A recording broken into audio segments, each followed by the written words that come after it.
இன்றைக்கி சரசம்மா வீட்டு சத்தான சமையல் தான் பார்க்க போகிறோங்க. இன்றைக்கி எங்கள் வீட்டு சமையல் எல்லாம் முடிச்சாச்சுங்க. இப்போ ஓப்பன் பண்ணி பார்த்துடலாம். சனிக்கிழமை அப்படின்னாலே எங்கள் வீட்டில் சாம்பார் தாங்க. இன்றைக்கி முருங்கைக்காய் சாம்பார் பண்ணேன். எங்கள் வீட்டில் கொஞ்சம் இந்த மாதிரி தண்ணியாக இருந்தால் தான் எல்லாேருக்கும் சாம்பார் பிடிக்கும்.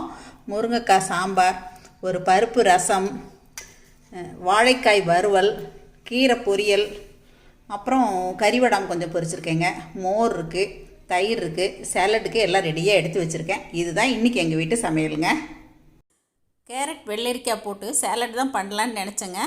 அப்புறம் கொஞ்சம் தயிர் அதிகமாகவே இருந்துச்சு. சரி, இந்த வெயிலுக்கு கொஞ்சம் தயிர் பச்சடி போட்டுடலாம் அப்படின்னு சொல்லிட்டு கேரட் வெள்ளரிக்காய் போட்டு தயிர் பச்சடியும் போட்டாச்சுங்க. இப்போது எல்லாமே ரெடியாக இருக்குங்க. கூடவே வடித்த சாதமும் ரெடியாக இருக்குங்க. சாதம் வடிச்சிட்டாலே நல்லா உதிர் உதிராக வந்துடுதுங்க. இந்த வெயிலில் நம்மளாக இருந்தால் இந்த கீரை பொரியல் சேலட்டோடு விட்டுறலாம். ஆனால் பாப்பா ஸ்கூல் லீவுங்க, வீட்டில் இருப்பாங்க, அவங்களுக்கு ஏதாவது ஃப்ரை வேணும். அதனால் கொஞ்சம் வாழைக்காய் ஃப்ரையும் பண்ணியாச்சுங்க. வாழை இலையும் ரெடியாக இருக்குது. இன்றைக்கி எங்கள் வீட்டு சமையல் ரெடி. வாங்க சாப்பிடலாம். உங்கள் வீட்டில் என்ன மாதிரியெல்லாம் சமையல் பண்ணீங்க கமெண்ட் செக்ஷனில் சொல்லுங்கள். மறுபடியும் சந்திப்போம். நன்றி, வணக்கம்.